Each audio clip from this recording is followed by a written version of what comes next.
तो धनराज मीणा जी को अपना जवाब मिल गया होगा। कपिल जी, आप बताना चाहूंगा, आप क्या कहना चाहोगे जिस प्रकार से बीजेपी ने जो किरोड़ी लाल मीणा को है विभाग दिए हैं लेकिन गृह मंत्री नहीं बनाया, और जो मीणा समाज है वो नाराज बताया जा रहा है, सोशल मीडिया पर अपनी जो रोष है वो बता रहा है, क्या कहना चाहोगे कपिल जी आप? देखिए मनीष भाई, सबसे पहले तो मैं बता देता हूं कि किरोड़ी लाल जी इतना बड़ा नाम था कि वो मुख्यमंत्री के दावेदार थे।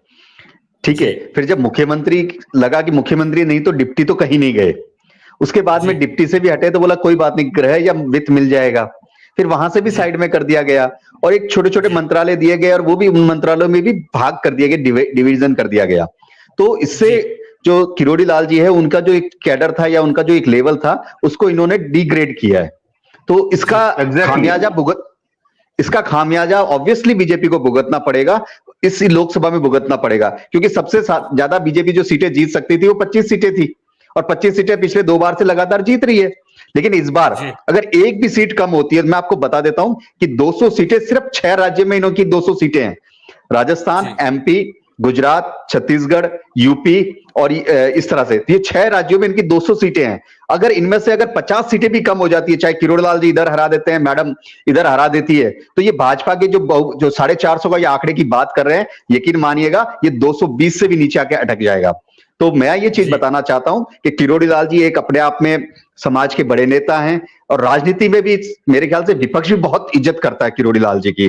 तो जब लेकिन उनके अपने क्षेत्र में, उनके अपने घर के अंदर उनको लज्जित किया गया है और इसकी सजा 100% जो ये मीणा समाज है वो देगा। इसके अलावा जो वसुंधरा जी के साथ किया गया है, वसुंधरा जी आपको लगता है इतनी आसानी से घुट पी जाएंगी? वो बिल्कुल नहीं पीने वाली। उसका भी वसुंधरा जी समय आने पे उसमें भी अपना विरोध भी दर्ज कराएंगी और सीटों में भी उसका नतीजा आपको देखने को मिलेगा। अभी बात कर रहे थे झा साहब कि सचिन जी के और अशोक जी के बीच में लड़ाइयां चल रही है, तो मैं ये कहना चाहता हूं थोड़ा सा रुक जाइए, लोकसभा का रिजल्ट बता देगा कि भाजपा के राजस्थान और एमपी में कहां कितनी लड़ाइयां चल रही है। रिजल्ट अपने आप बता देगा, आपको और मुझे डिस्कस करने की जरूरत नहीं पड़ेगी। जी मनीष भाई, तो अब कुल मिलाकर राजस्थान में आप साथ हो, आम आदमी पार्टी और कांग्रेस? सर हम पूरे भारत में साथ हैं क्योंकि हम इंडियंस हैं और इंडिया ही हमारा इस समय मकसद है। अशोक गहलोत ने जब विधानसभा चुनाव हुए थे गुजरात में, तो चुनाव के जो नतीजे आए थे उसके बाद कहा था कि जहां जहां तीसरी पार्टी या आम आदमी पार्टी चुनाव लड़ती है वहां वहां कांग्रेस को नुकसान पहुंचाती है और फायदा पहुंचाती है बीजेपी को। जी बिल्कुल, ऐसा हो सकता है, उनके समझ में आ सकता है, या लोग आप खास करके मीडिया ने ये चीज प्रचारित की थी। ठीक है, लेकिन मैं बता देना चाहता हूं, खुद ने कहा था सर, जी मैं वही कह रहा हूं ना। तो अब क्या हुआ, जब हमें ये चीज, मैंने क्या कहा, सारा विपक्ष एकजुट है, कहीं हमारी वजह से, कांग्रेस की वजह से, आम आदमी पार्टी की वजह से, किसी और की वजह से भाजपा की कोई सीट ना निकल जाए, क्योंकि हम लोगों का एक ही चीज है, लोकतंत्र की जो हत्या हो रही है, चुनाव आयोग का जो लाचार चुनाव आयोग बना दिया, जो आचार संहिता थी वो लाचार संहिता हो गई और इसका नतीजा करणपुर में हमने देखा।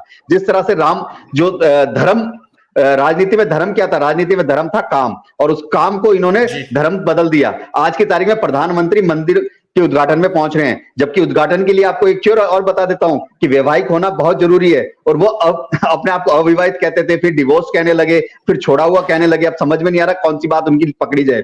तो उसके बावजूद भी अब फिर किसी ने कहा कि ऐसा नहीं है, कोई और कपल बैठ रहा है, तो कोई और कपल बैठ रहा है, तो वो कपल कौन है? क्यों नहीं प्रचारित किया जा रहा? सिर्फ मोदी जी को क्यों प्रचारित किया जा रहा है? जब विपक्ष ने बहुत सारी मांग उठाई तो अब अडवाणी जी को इन्होंने बुलाया है कि 22 तारीख के उद्घाटन में आप आइए। मंदिर का उद्घाटन नहीं होता है। अब सबसे बड़ी चीज तो ये है। जी सुमित जी, आप आना चाहूंगा, मैंने कई विधायकों से बातचीत की थी जब बैठक बुलाई गई थी चुनाव के नतीजे आने के बाद। कांग्रेस पार्टी